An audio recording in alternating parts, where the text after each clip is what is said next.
Hello everyone and welcome to the first recording which we're gonna be focused on pure description on some tactics. This one is gonna be focused on research. How to start your research game, how to start your research focused matches and pretty much the basics around it. As always, I'm joined here by Shumi. Hello Shumi. Hello there, Onyx. And you might have noticed that this video will be, or is, a little bit shorter than our usual playthroughs, and that's because this match will actually not be shown at full. We will only show the main ideas behind this match, because these are important for learning how to play your research game. And you can already see that as you usually do, I'm building my initial production, which are 2 sawmills connected by a road and then 3 logging camps. I probably should go for more sawmills because you generally always want to have more material production within your territory, within your empire, so to say, because research can be very expensive, as you might eventually have 3 academies going and researching at one time. Therefore, of course, costing you a lot of resources, a lot of materials, as you progress through the research trees and get to the more expensive areas of them. You don't need as many resources for any other tactic, whether it would be military-focused gameplay, trading, or anything else. I actually am making a little mistake here, which is sticking with 2 sawmills only, but yeah, the recommendation here would be building 3 sawmills at least, so you can boost your wood production, but I'm planning to build more of them on the up the hill, because there is a regrowing forest. The second thing you want to go for, if you have them available, is berries. Berries are especially important for any kind of research-based gameplay, because you need a lot of tools for pretty much any research line, and tools are expensive and you need your toolmaker boosted as soon as possible. That's why I have sent 2 of my engineers immediately to claim the area, add the berries so I can build my forager and boost the toolmaker when it gets built. And since I am just building the forager now, as you can see, I will be going for the toolmaker in a moment. Because as long as the forager is getting built, I know it is the time for me to start building the toolmaker as well. Because the forager is a little smaller building, and it's gonna get built faster. Some foragers will get the first initial berries, and you wanna boost the production of the toolmaker immediately. Now you can see that I'm even taking some more time. I am prolonging the time before I build the toolmaker by a bit, because I know that I want the berries to be available immediately when the toolmaker gets done and starts its production. In the meantime, I'm turning my attention to the expansion up the hill, because there will be military production. That will be needed for a plethora of researches, and I know that I will need a bow and some iron bars very soon. Yeah. Is there something you would like to add thus far, Shumi? A bunch. Specifically to this map, I don't want to go too much into the detail of what I'm going to say. Specifically on this map, it is still better to build more sawmills, because this map has problems with stone. You will run out of stone, so you don't want to boost your sawmills. Actually, you want to produce your planks naturally, as I'd say. That is absolutely true.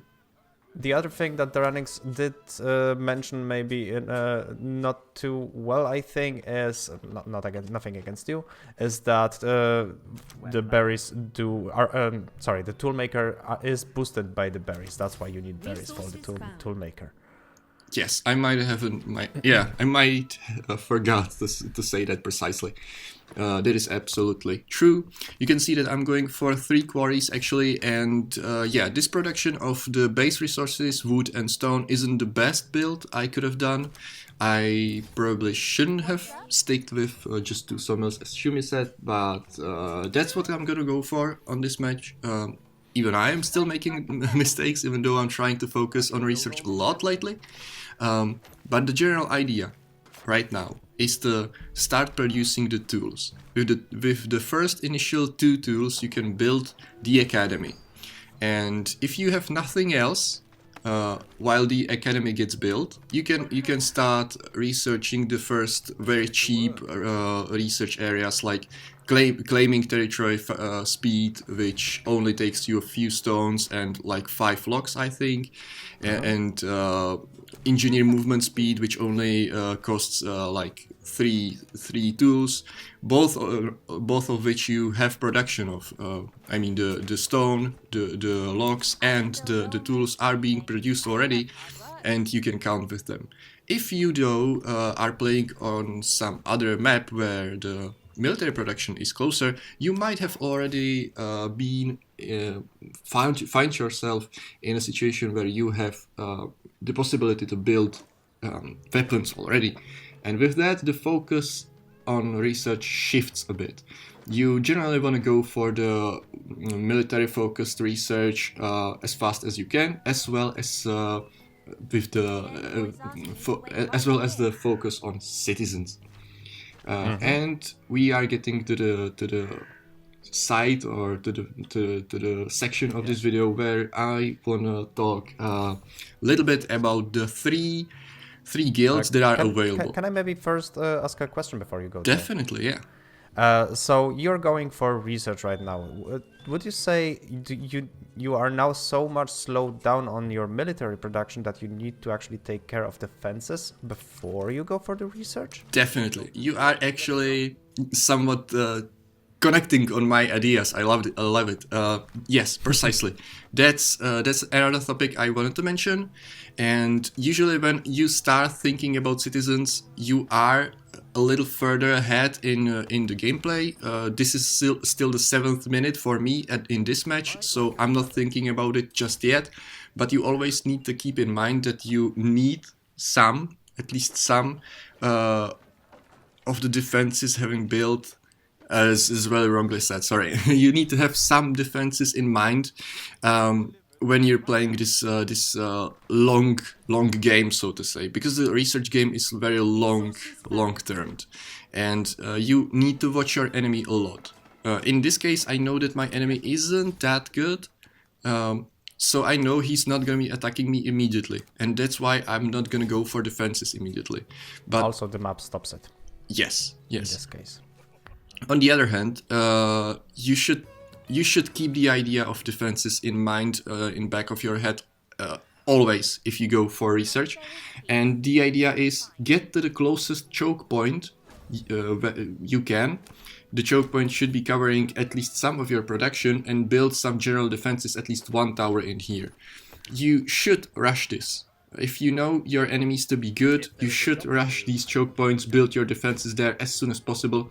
So you will be protected if the enemy wants to attack you early before your proper military production is up. Now, as I said, this is not happening in this match, because I know this map is quite big for a 1v1 map, and there are quite a few bandits in between us, so even if my enemy was good, I wouldn't have to be that afraid of him attacking me that soon. In the end. Yeah, but yeah. You wanted to talk about the free ways or the free research paths. Yeah, you can take. Exactly. And that's why I wanted to talk about it first.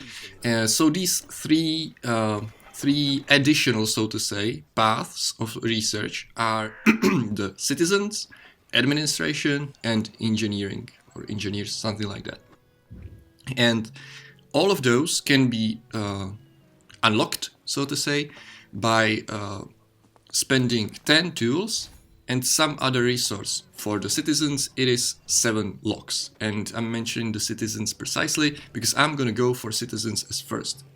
It is a strategy that I usually do, not on all of the maps, but if you have a map that's stretching out quite far, you need a lot of carriers carrying stuff all around it. And the citizens path, the research path, it actually has the pool cards research, which allows your citizens to use pool cards, which can carry up to 4 resources on any dirt road.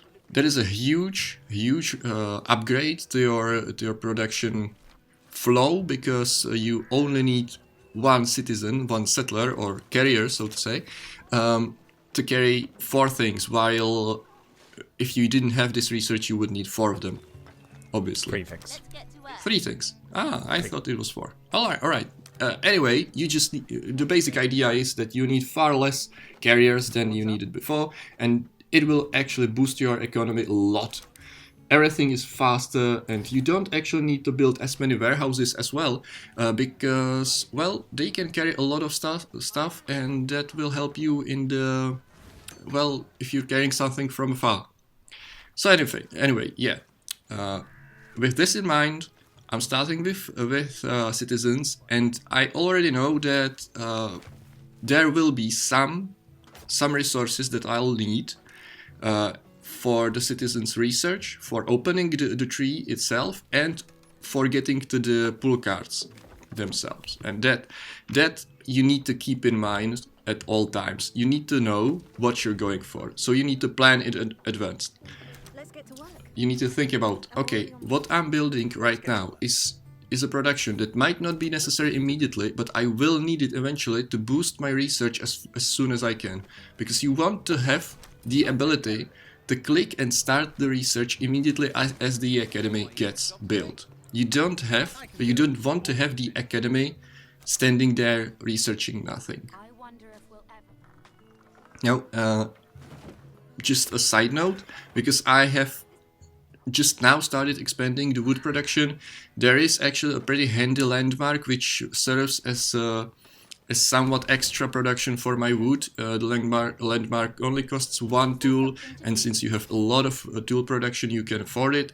And the landmark is a little to the north from the starting area, and you can get 20 logs and 10 fishes for 1 tool, which is great. And because I kept that in mind, I actually decided that's the reason why I decided to stick with only those 2 sawmills.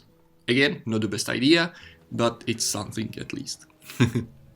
Yeah, it's enough for the early game, so you're actually fine here. You will have the stone problem in the later because a bit later because you did not boost them. The thing is, I've got this quite well calculated, and on this map I know when the stone depletes, and therefore I know what I can afford. And I know that I'm gonna have pretty enough of military to get to the stone mine areas, because there are actually some stone mines which are quite far. But I know I will have pull cards by then, and I will have very well researched military which will be able to defeat the bandits who protect the stone mines, and therefore I don't have to worry about the stone that much. But yeah, Shumi is absolutely right. If you've got the ability, you should boost the stone. Maybe something you didn't know then. On this map there is also a landmark that gives you 20 stone every 6 minutes, I think, Yes. and you need to pay 2 tools for it. That is also true. That is something I am keeping in mind. I know about it. On the other hand, I think I won't even need to use it. And the landmark is actually close by my my military production. It is also protected by bandits, and it will be unlocked while or after you kill them. To be honest, I have quite missed a little bit what I was going for. Oh yeah, it is the citizens. You could see me that I have paused one of the sawmills because I know that at least one research must be going at all times, and therefore, even though it costs me some wood or plank production, I have stopped my sawmill, so some of the logs get freed, and I can focus on finishing the citizens. With the last log being carried to the research facility, I'm proceeding with the sawmill and its production. I love that you are the rule that you always want one research to be going. I'm not generally going for that. I'm doing the researches as I see it fit. Like if I have problems with my people, then with carriers, then I do go for the pull cards. But I do see the point where you, with always being researching something, because, well, there's a lot of research to be done, and every one of them is beneficial at some point. Exactly. So yeah, that is actually a very nice idea. And the thing you've just said just greatly adds up on another topic I wanted to address. And that is the thing that you want to have yourself or create for yourself some milestones. And those milestones should be sort of time-based. For example, I know that on most maps, I want to have my pull cards done by the 70th, 18th minute. Usually you can get them sooner or later by a few minutes, but this is the milestone for me. This is the general idea or some sort of benchmark, which from I know that if it's like 25th minute and I've got pull cards, I need to change my strategy because my economy is far behind. If I don't have military production by then, I am in serious trouble and I need to shift. I need to forget the idea of research-focused gameplay because it's 7 minutes difference, which is like quite a lot for this game. And I need to shift. I need to adjust. I need to go for more military and just focus on the military-based research only because you need the damage and health bonus for your units. And just, yeah, because if you've got those milestones fulfilled in time, you will then proceed with building more academies, right? That's the other thing I need to mention. Not all people know that the academies can actually unlock all of the third trees, so to say. Because for this academy I've got right now, I've chosen citizens. But you can build another one and choose the administration for it. And a third one, which will be focused on the engineering. Those are the 3 extra trees I've mentioned, and all of them have some different general idea in them. And you can see one research after another popping up. There is a little gap, which I immediately fill with a research I don't necessarily need right now, but I know that there always has to be the research going. But anyway. Yeah. After I get to the pull cards, I know that it is another benchmark or another milestone for me, at which I know there already has to be a production of some wheat going on, and that's why the farm is there already.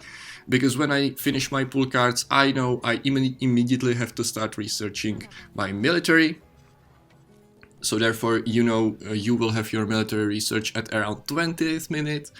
You can, of course, shift it based on the progression of your enemy, because your enemy can already be somewhere out on the map and attacking bandits all around it, and maybe focusing on getting to you as soon as possible. If that's the case, you're pretty much not rushing the pull cards. You're going for the military research immediately. But the thing I'm trying to say is you have to adjust, and not only with the researches itself, but with the general idea of which research you go for as well. And that is the thing. I have started in citizens. That's generally what I go for. But there are other maps where other researches are beneficial a little more. For example, on the Ruins 2v2 map, the ruined city actually. There is a little difference. I'm not sure which path is the best actually. It is a pretty well stretched map, so you need pull cards, but you also need administration. Maybe the depths is a better example. You know that at the depths you need to get the regrowing forest, and there's gold, and there's plenty of areas where you fight near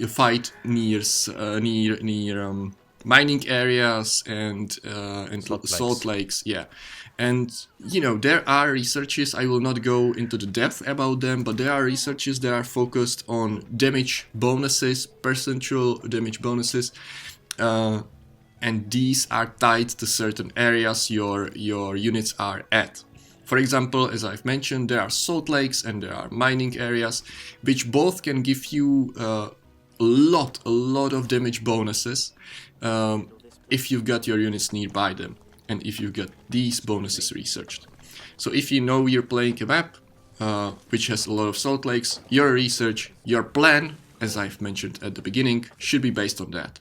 So to sum it up, have a plan, have defenses in mind, keep in mind that you need a lot of resources and a lot of population. You never want to go for a research if your population or free KRS numbers are at 0, because that would just block your production overall. And yeah, overproduce everything, keep defenses up as soon as possible in your choke points, and have a plan. That would be the general points. Do you want to add something, Shumi? I think that what I would like to add is a bit too long for the rest of the video. So I will restrain with that, and I think we will talk about it in a future video. So no, I think I've got everything you've said. I hope so. You can ask me some question like I did last time. Maybe I'll fail again. Yeah. Thanks, Daranix. Yeah, I hope it wasn't confusing. I would very happily answer any questions you leave down in the comments or anything like that. Once again, I would like to invite you to our community, because the community of the Settlers New Allies is growing steadily, and it's really awesome. We're having some really fun and great conversations regarding this game and strategy gaming in general. And yeah, join us, have some fun with us, and play some games, play some Settlers. Yes. Thank you for watching, and hope to see you in the next one. Thank you a lot, guys. Thank you, Daranix, for explaining, and see you in the next video, watching people.